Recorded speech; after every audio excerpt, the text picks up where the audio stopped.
Okay, minasan, I have just finished watching Kamen Rider Revice, the movie Battle Familia, and not gonna lie, the movie at first, before I watch it, I thought that it is gonna be kind of like an 8 out of 10.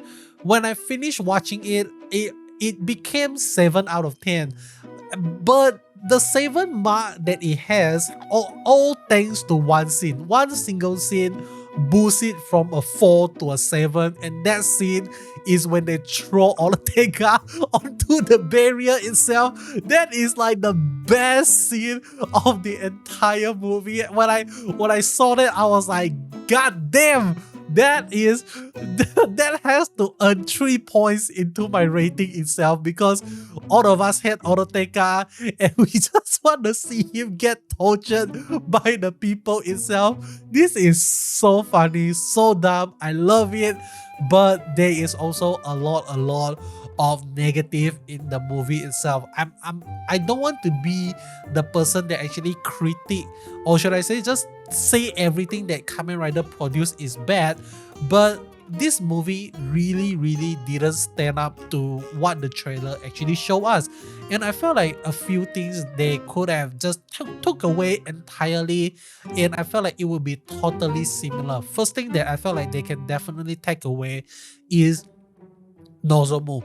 I felt like Nozomu as a character itself, I would say he is okay.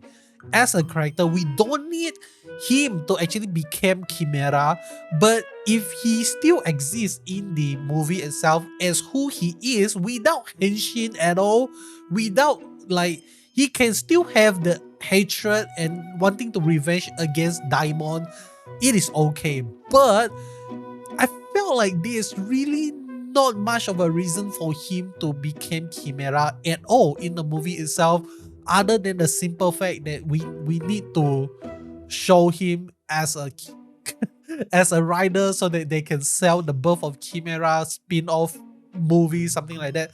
So it really boggles my mind, like, what is the purpose of Nozomu as Kamen Rider Chimera? Because he himself as a character is a really good character, because he learned that life is not all about revenge, but it is also about appreciating life, about the miracles of life, and revenge is not what my family wanted for me, not my parents wanted for me, something like that. That is his character growth.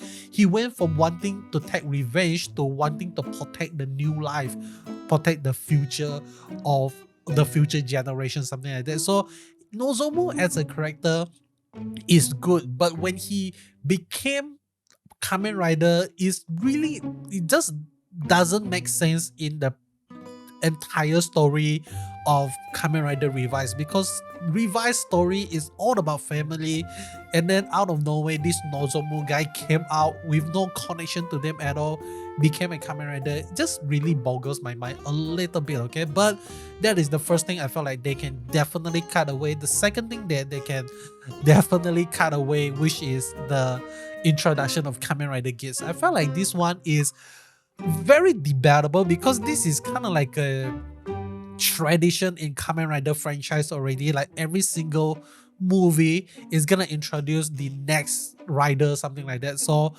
I understand why Geats appear, but the way it was being written into the story seems a little bit weird for him to just appear to allow the passenger to safely escape, and not even trying to fight with Daimon at all, and then he just leave. That is so weird, okay? That is really weird. But other than that, I feel like we actually get to see a really amazing scene from Kamen Rider Geats itself. It is not as good as what we have on the main series, but still good enough, okay? So the third thing I feel like they can take away for sure in the movie itself is the Kamen Rider Igarashi. Like, no purpose at all for Kamen Rider Igarashi to even appear, dude. Like, what the shit? Why do you guys even make a Kamen Rider Igarashi and not have him fight with the ultimate villain of the movie itself? Like, this doesn't make sense. You know, like, Igarashi only appears for like 3 minutes, maybe 2 minutes max. that's it, like nothing else. Like, what the shit, man? Like, why do you guys create the suit and only use it for one time in a movie centered around Battle Familia, and you didn't show the ultimate form of the Igarashi family as the final form that they're gonna use to defeat the final boss? So I don't know, man. Like, this Igarashi, Kamen Rider Igarashi is really waste of money in my perspective. And maybe the idea here is for them to sell the rice buckle. They just, and not the rice buckle. I have watched too many gears. Go back to Vice stamp, okay? They just want to sell the Vice stamp of the Igarashi family. So maybe that's the all. I feel like that is the only reason why they introduced Kamen Rider Igarashi. But I'm not gonna lie, the suit is not beautiful at all. I don't like the suit design. I don't like how it looks. I love the Vice stamp. It looks good. But the suit itself is, nah, man, not good. So the fourth thing I felt like they can definitely cut away from the movie is the betrayal of the demon. I feel like the betrayal of the demon came and go just like that. It doesn't hold any significance at all. And it's like, unless they actually show a really powerful scene, like I feel like maybe they don't need to take away the demon betrayal scene, but instead they actually rearrange a few scenes. So my suggestion is, how should they reposition entire thing is Daimon beat the shit of all the three Igarashi siblings because Ikki didn't bring the Giffard Rex Vice stamp into the fight the first time. So Ikki couldn't actually defeat Daimon in the set itself, and then he got swiped by the three of them got swiped by Daimon, and they got captured, and then before they are being brought in front of Yukimi and Genta. And what happened here is, this is the moment where Daimon actually uses the Gifu eye to separate the demon from the human itself, so that the human Igarashi is not able to actually counter the attack, or even like risk the possibility of them have the power to betray the plan or destroy the plan, something like that. And after that, they like the siblings still managed to escape, but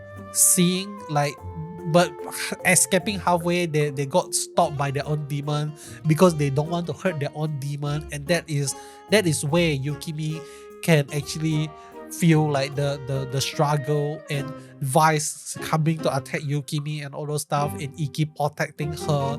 We can have all the very slow-mo emotional scene, and then the music of Yukimi can actually start to play a little bit behind the scene, because in the movie right now what we have is like suddenly like the music just play and then the demon just appear. That one is like, for me, as someone who edit videos, who dealt with a little bit of video production, I feel like that edit is very lazy, man. Like suddenly out of nowhere, boom, you're my dream. F this shit, man. Like that is like not, I feel like they can definitely build that moment of Yukimi demon coming out into such a big and emotional moment, like a big Nani the F moment, but they just drop the ball just like that. So my suggestion is what I just said. Maybe let me know in the comment section below, how would you write Kamen Rider Revice, the movie Battle Familia, differently, using everything that they already set up, not changing anything they set up, but only changing how the plot of this movie would go. What would you change? Okay, because I feel like there is a lot of potential, just like what I said in the beginning of the video. The trailer managed to hype the shit out of us, and even the birth of Chimera, that spin-off movie before Battle Familia, actually really hyped the shit out of Daimon itself. Okay, so it really makes me think like, if only they trust what they have set out in previously before Battle Familia and really just drill down into the core of what this movie is actually about. I felt like they can actually give it a really, really solid movie itself.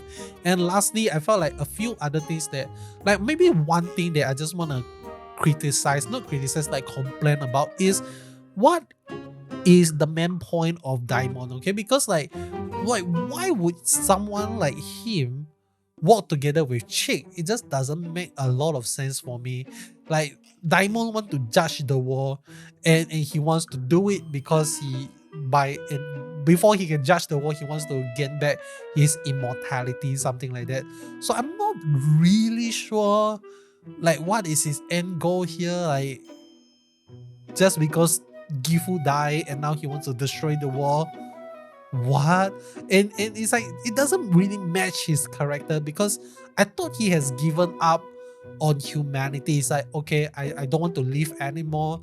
Like I don't want to see the war anymore. Then like, why do you still fight so hard to survive? You know, like the motive and his backstory is two separate things entirely. I felt like it's like if the end goal for Daimon is that I just want to, before I die, I want to have one last fight with the next gen of Protector, the next gen of Gifu descendant. I just want to see what is their core value. Can they actually surpass me and all those stuff? If that is the story of Battle Familia, or about the trials of the Igarashi's family being judged, they are literally being judged by Daimon to see whether or not they are worthy to carry the Gifu cell or not. And I felt like if they actually proceed with this idea, it will be so much more impactful, because I don't know, man, like Daimon as a villain is just wasted, I really felt like. So those are my thoughts about the movie Battle Familia of Kamen Rider Revice. Like I said, let me know in the comment section below what are your thoughts, how would you write the story, and that is all from me. Hope you enjoy. If you like what you see here, make sure to henshin that red button into a silver one, and I'll be seeing you guys in the next one. Goodbye.